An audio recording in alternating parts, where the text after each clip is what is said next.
Hi hello everyone, welcome back to my channel. ನಾನು ಇವತ್ತು paneer vegetable pulao ಮಾಡ್ತಾಯಿದ್ದೀನಿ. ಸೊ ಹೇಗೆ ಮಾಡೋದು ನೋಡೋಣ ಬನ್ನಿ. ಒಂದು ಕುಕ್ಕರಲ್ಲಿ ಎಣ್ಣೆ ಹಾಕೋಬೇಕು. ಅದು ಸ್ವಲ್ಪ ಲೈಟಾಗಿ ಬಿಸಿ ಆದಮೇಲೆ ಸ್ವಲ್ಪ ಸ್ಟಾರ್ ಹೂವು ಮತ್ತು 3 ಏಲಕ್ಕಿ, 1 ಚಕ್ಕೆ ಮತ್ತು 2 ಮರಾಠಿ ಮೊಗ್ಗು, 2 ಏಲಕ್ಕಿ ಮತ್ತು ಅದ್ರ ಜೊತೆಗೆ 2 ಪಲಾವ್ ಎಲೆ ಹಾಕ್ಕೊಂಡು ಚೆನ್ನಾಗಿ ಫ್ರೈ ಮಾಡ್ಕೊಬೇಕು.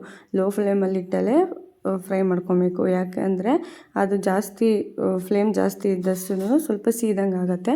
ಸೊ ಹಾಗಾಗಿ ಅದು ಫ್ಲೇವರ್ ಎಲ್ಲ ಬಿಟ್ಕೊಳ್ಳೋವರೆಗೂ ಲೋ ಫ್ಲೇಮಲ್ಲೇ ಚೆನ್ನಾಗಿ ಫ್ರೈ ಆದಮೇಲೆ ಸ್ವಲ್ಪ ಅದಕ್ಕೆ ಈರುಳ್ಳಿ ಹಾಕಿ ಅದನ್ನು ಸಹ ಚೆನ್ನಾಗಿ ಫ್ರೈ ಮಾಡ್ಕೊಬೇಕು. ಅದು ಚೆನ್ನಾಗಿ ಫ್ರೈ ಆದಮೇಲೆ ನಾನು ಆಮೇಲೆ ಸೋಂಪು ಹಾಕಿದ್ದೀನಿ. ಯಾಕೆ ಇವಾಗ ಹಾಕಿದ್ದೀನಿ ಅಂತ ಅಂದರೆ, ಫಸ್ಟೇ ಎಣ್ಣೆಗೆ ಹಾಕಿದ್ರೆ ಎಣ್ಣೆನೂ ಸಹ ಬಿಸಿ ಇರುತ್ತಲ್ವ. ಸೊ ಹಾಗಾಗಿ ಅದು ಸೋಂಪೆಲ್ಲ ಸೀದೋದಂಗೆ ಅನಿಸುತ್ತೆ. ಸೊ ಹಾಗಾಗಿ ನಾನು ಇವಾಗ ಹಾಕ್ಕೊಂಡಿದ್ದೀನಿ ಈರುಳ್ಳಿ ಎಲ್ಲ ಫ್ರೈ ಆದಮೇಲೆ. ಸೊ ಇದೆಲ್ಲ ಫ್ರೈ ಆದಮೇಲೆ ಸ್ವಲ್ಪ ಅದಕ್ಕೆ ಬೀನ್ಸು, ಅದ್ರ ಜೊತೆಗೆ ಸ್ವಲ್ಪ ಕ್ಯಾರೆಟು ಮತ್ತು ಬೀನ್ಸ್ ಜೊತೆ ಇದ್ದಾಗ ಆಲೂಗಡ್ಡೆನೂ ಜೊತೆಯಲ್ಲಿರಬೇಕಲ್ವ. ಸೊ ಅದೊಂದು ಸ್ವಲ್ಪ, ಇವು 3 ಜೊತೆಯಲ್ಲಿದೆ ಅಂದರೆ ಬಟಾಣಿನೂ ಜೊತೆಯಲ್ಲಿರಬೇಕು. ಇದೆಲ್ಲ ಕಾಮನ್ ವೆಜಿಟೇಬಲ್ಸ್ ಅಲ್ವಾ. ಸೊ ಹಾಗಾಗಿ ಇದ್ರ ಜೊತೆಗೆ ಒಂದು ರಾಜ್ಮಾ ಆ್ಯಡ್ ಮಾಡ್ತಾಯಿದ್ದೀನಿ. ಸೊ ಅದು ಎಕ್ಸ್ಟ್ರಾ ಫ್ಲೇವರ್ ಕೊಡುತ್ತೆ ಅಂತ. ಇದೆಲ್ಲ ಚೆನ್ನಾಗಿ ಮಿಕ್ಸ್ ಮಾಡ್ಕೊಬೇಕು. ಯಾಕಂದರೆ ಅದು ಎಣ್ಣೆಯಲ್ಲಿ ಎಷ್ಟು ಫ್ರೈ ಆಗುತ್ತೋ ಅಷ್ಟು ಚೆನ್ನಾಗಿರುತ್ತೆ ಟೇಸ್ಟ್ ಎಲ್ಲ. ಸೊ ಹಾಗಾಗಿ ಇದೆಲ್ಲ ಚೆನ್ನಾಗಿ ಫ್ರೈ ಮಾಡ್ಕೊಬೇಕು. ಫ್ರೈ ಎಲ್ಲ ಆದಮೇಲೆ ಇದಕ್ಕೆ ಒಂದು ಮಸಾಲೆ ರೆಡಿ ಮಾಡಬೇಕಲ್ವ. ಸೊ ಅಷ್ಟಕ್ಕೆ ಮುಂಚೆನೇ ಸ್ವಲ್ಪ ಟೊಮೆಟೊ ಹಾಕ್ಕೋಬೇಕು. ಟೊಮೆಟೊ ಯಾಕೆ ಅಂತ ಅಂದರೆ ಸ್ವಲ್ಪ ಫ್ಲೇವರ್ಗೋಸ್ಕರ, ಅದನ್ನು ಅಷ್ಟೇ. ಯಾಕೆ ಅಂದರೆ ಅದು ಹಾಕಲಿಲ್ಲ ಅಂದರೂ ನಡೆಯುತ್ತೆ. ಟೊಮೊಟೊ ಒಂದೇ ಒಂದು ನಾನು ಮೀಡಿಯಮ್ ಸೈಜ್ ಟೊಮೊಟೊ ತೊಗೊಂಡಿದ್ದೀನಿ. ಟೊಮೊಟೊ ಹಾಕಿರೋದ್ರಿಂದ ಅದೊಂದು ಸ್ವಲ್ಪ ಫ್ರೈ ಆಗಬೇಕಲ್ವ. ಸೊ ಅಷ್ಟರಲ್ಲಿ ಮಸಾಲೆ ರೆಡಿ ಮಾಡ್ಕೊಳ್ಳೋಣ ಬನ್ನಿ. ಒಂದು ಜಾರಿಗೆ 1 ಹಿಡಿ ಆಗುವಷ್ಟು ಬೆಳ್ಳುಳ್ಳಿ ಹಾಕ್ಕೊಂಡಿದ್ದೀನಿ.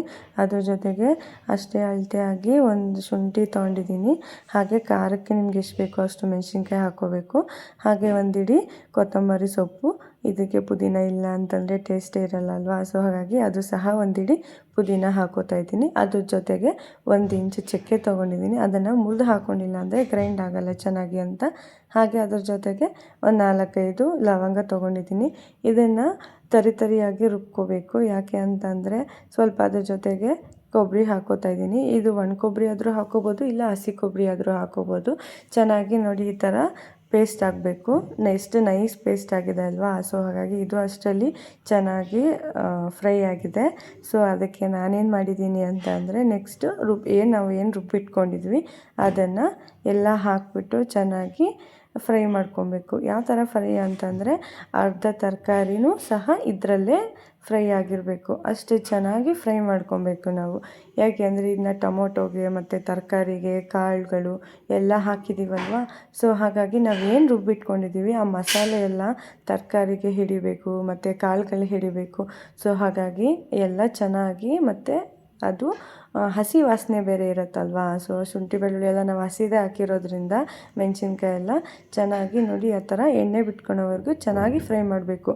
ಸೊ ಇದೆಷ್ಟು ಚೆನ್ನಾಗಿ ಫ್ರೈ ಆಗಬೇಕು ಅಂದರೆ, ನಾವು ಹೇಗೆ ಬರೀದೇ ತಿಂತೀವೋ, ಅದು ಏನು ಮಸಾಲೆ ಹತ್ತಿದೆ ಈಗ ಅದನ್ನು ಹಾಗಾಗಿ ತಿಂದ್ರೂ ಟೇಸ್ಟಿಯಾಗಿರಬೇಕು. ಆ ಕಾಳಿಗೆಲ್ಲ ಆ ಮಸಾಲೆ ಎಲ್ಲ ಹತ್ತಿರಬೇಕು. ಸೊ ನಾನು ಫಸ್ಟೇ ಹೇಳ್ದಾಗೆ ನಾನಿವಾಗ ಪನ್ನೀರ್ ವೆಜಿಟೇಬಲ್ ಪಲಾವ್ ಮಾಡೋದ್ರಿಂದ ನಾನು ಪನ್ನೀರನ್ನ ಹಾಕೋತಾ ಇದ್ದೀನಿ.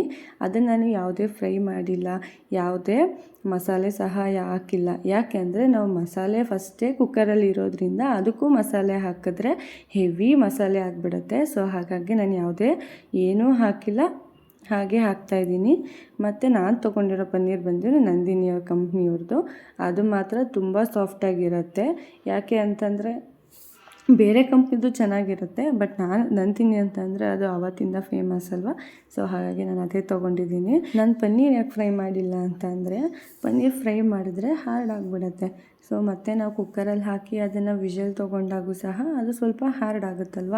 ಸೊ ಅದ್ರ ಬದಲು ಹಾಗೆ ಸ್ವಲ್ಪ 5 ಮಿನಿಟ್ಸ್ ವಾಮ್ ವಾಟರಲ್ಲೇ ಹಾಕಿಟ್ಟರೆ ಸಾಫ್ಟಾಗಿರುತ್ತೆ. ಸೊ ಹಾಗಾಗಿ ನಾನು ಸಹ ಅದೇ ಥರ ಮಾಡಿದ್ದು.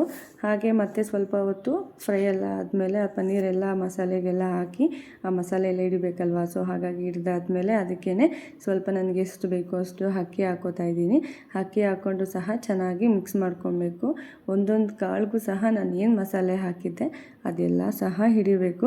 ಅದೇ ಥರ ನೋಡಿ ನಾನು ಮಿಕ್ಸ್ ಮಾಡ್ತಾಯಿದ್ದೀನಿ. ಅಷ್ಟು ಚೆನ್ನಾಗಿ ಮಿಕ್ಸ್ ಆಗಬೇಕು. ಅದು ಆ ಥರ ಮಿಕ್ಸ್ ಆದರೆ ಚೆನ್ನಾಗಿ ಅನಿಸುತ್ತೆ. ಮತ್ತು ಏನು ಗೊತ್ತಾ, ಪನ್ನೀರು ಸಹ ಅದನ್ನು ಒಡಿಬಾರ್ದು, ಯಾಕಂದರೆ ಪನ್ನೀರ್ ಹಾಕಿರ್ತೀವಲ್ವ ಫಸ್ಟೇ ಸಾಫ್ಟ್ ಇರುತ್ತೆ. ಅದನ್ನು ಒಂಚೂರು ಆ ಕಡೆ ಈ ಕಡೆ ಮಿಕ್ಸ್ ಮಾಡಿ ಹಾರ್ಡಾಗಿ ಏನಾದ್ರು ನಾವು ಮಾಡಿದ್ರೆ ಪನ್ನೀರ್ ಸಹ ಪೀಸ್ ಥರ ಆಗಿಬಿಡುತ್ತೆ. ಸೊ ಹಾಗಾಗಿ ಆ ಥರ ಎಲ್ಲ ಏನೂ ಮಾಡಬಾರ್ದು. ಸೊ ನಾನಿವಾಗ ಈಗಲೇ ಕಸೂರಿ ಮೇಥಿ ಹಾಕೋತಾ ಇದ್ದೀನಿ. ಒಬ್ಬೊಬ್ಬರು ನೀರಿನ ಮೇಲೆ ಹಾಕ್ತಾರೆ, ಎಲ್ಲ ನಾನು ಈಗಲೇ ಹಾಕೋತಾ ಇದ್ದೀನಿ. ಮತ್ತು ಈಗಲೇ ಸಹ ರುಚಿಗೆ ಎಷ್ಟು ಬೇಕೋ ಅಷ್ಟು ಉಪ್ಪು ಸಹ ಹಾಕೋತಾ ಇದ್ದೀನಿ. ಯಾಕೆ ಅಂತ ಅಂದರೆ ಮತ್ತೆ ನೀರಿಗೆ ಹಾಕಿದ್ಮೇಲೆ ಉಪ್ಪೆಲ್ಲ ಕರ್ಗೋಗ್ಬಿಡುತ್ತೆ. ಸೊ ಒಂದಕ್ಕೆ ಅಂಟಿದ್ರೆ ಒಂದಕ್ಕೆ ಅಂಟಲ್ಲ. ಸೊ ಹಾಗಾಗಿ ಎಲ್ಲ ಈಗಲೇ ಫಸ್ಟ್ ನೀರು ಹಾಕೋಕ್ಕೆ ಮುಂಚೆ ಏನೇನು ಮಸಾಲೆ ಹಾಕ್ತೀವಿ ಎಲ್ಲ ಫಸ್ಟೇ ಹಾಕ್ಕೊಂಡು ಆಮೇಲೆ ನೀರು ಹಾಕಬೇಕು. ಉಪ್ಪು ಹಾಕಿದ್ದಾದ್ಮೇಲೆ ಸ್ವಲ್ಪ ಎಲ್ಲ ಚೆನ್ನಾಗಿ ಮಿಕ್ಸ್ ಮಾಡ್ಕೊಬೇಕು. ಯಾಕೆ ಅಂತಂದರೆ ಎಲ್ಲ ಅರ್ಧಂಬರ್ಧ ಮಿಕ್ಸ್ ಆಗಿರುತ್ತಲ್ವ. ಸೊ ಹಾಗಾಗಿ ಎಲ್ಲ ಕ್ಲೀನಾಗಿ ಒನ್ ಟೈಮ್ ಎಲ್ಲ ಮಿಕ್ಸ್ ಮಾಡಿಕೊಂಡು ನಮಗೆ ಎಷ್ಟು ಕ್ವಾಂಟಿಟಿಯಲ್ಲಿ ನೀರು ಬೇಕಾಗುತ್ತೆ ಅಂತ ಅನ್ಸುತ್ತಾ ಹಾಗಾಗಿ ಎಲ್ಲ ಕ್ಲೀನಾಗಿ ನಮಗೆಷ್ಟು ನೀರು ಹಾಕ್ಕೋಬೇಕು. ಆಮೇಲೆ ಸೈಡಲ್ಲೆಲ್ಲ ಒಂದು ಸ್ವಲ್ಪ ಅಕ್ಕಿ ಕಾಳಿತ್ತು. ಸೊ ಹಾಗಾಗಿ ನಾನು ಅದನ್ನೆಲ್ಲ ಕ್ಲೀನ್ ಮಾಡಿಕೊಂಡು ಆಮೇಲೆ ಕುಕ್ಕರ್ ಮುಚ್ಚಳ ಹಾಕಿದೆ. ಸೊ ಅದು ಒಂದು ವಿಷಲ್ ಕೂಗಿದ್ರೆ ಸಾಕು, ಯಾಕಂದರೆ ಇದರಲ್ಲೇ ಚೆನ್ನಾಗಿ ಫ್ರೈ ಆಗಿರುತ್ತಲ್ವ. ಸೊ ನಾವು 2-3 ವಿಷಲ್ ಕೂಗಿಸಿದ್ರೆ ಅದು ತುಂಬ ಪನ್ನೀರೆಲ್ಲ ತುಂಬ ಹಾರ್ಡ್ ಆಗಿಬಿಡುತ್ತೆ. ಸೊ ಹಾಗಾಗಿ ನಾನು ಇಲ್ಲಿ ಒಂದೇ ವಿಷಲೇ ತೊಗೊಂಡಿದ್ದೀನಿ. ಸೊ ನೋಡಿ, ಒಂದು ವಿಷಲ್ಗೆನೇ ಎಷ್ಟು ಚೆನ್ನಾಗಾಗಿದೆ ಪಲಾವ್ ಅಂತ. ಸೊ ನೀವು ಟ್ರೈ ಮಾಡಿ ಹೇಗಿದೆ ಅಂತ ತಿಳಿಸಿ ಹೇಳಿ. ನಾನಂತೂ ನಿಜ ಈ ಥರ ಎಷ್ಟು ಸರಿ ಟ್ರೈ ಮಾಡಿದ್ರು ನಮ್ಮ ಮನೇಲಿ ಅಷ್ಟು ಚೆನ್ನಾಗಿ ತಿಂತಾರೆ, ಅಷ್ಟು ಚೆನ್ನಾಗೂ ಇರುತ್ತೆ ಟೇಸ್ಟು.